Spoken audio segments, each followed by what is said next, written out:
Good morning, sixth grade virtual students. It's Friday, and it's the day I have to post grades.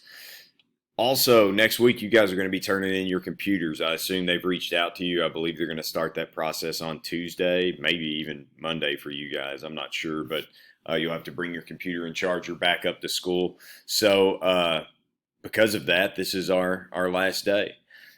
Remember, I have to post grades today, so if you have anything left that you would like to get turned in and receive credit for, I need it ASAP. So I'm probably going to sit down with the virtual class during my planning, which is like third period, so around 8:30ish, and I'll be posting. So you got a couple hours here left to try to get something done and submitted if you didn't have it done.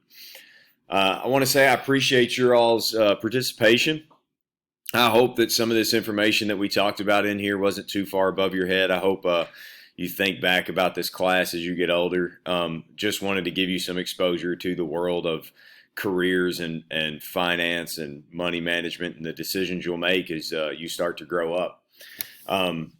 Real simple thing to think about whenever you receive money, even right now, is just think of the 50, 30, 20. Every dollar you make, put 20% of it somewhere. So if you get $10 for your birthday, put $2 away somewhere and just turn into a saver.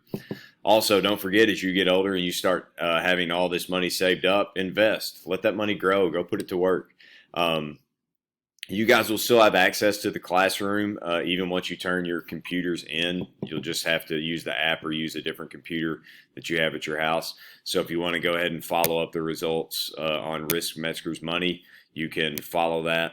I will be selling those shares on Wednesday. So on Wednesday, we'll be able to see who the actual winner will be. So just keep that in mind. You guys are in second place right now, just a little bit behind Pfizer in first hour. So anyway, again, I appreciate all your participation. If you need something from me or have any last minute questions, just shoot me a email or a private comment. And other than that, have a great summer. I look forward to actually seeing you in class next year. So have a good summer. I'll talk to y'all later. Bye.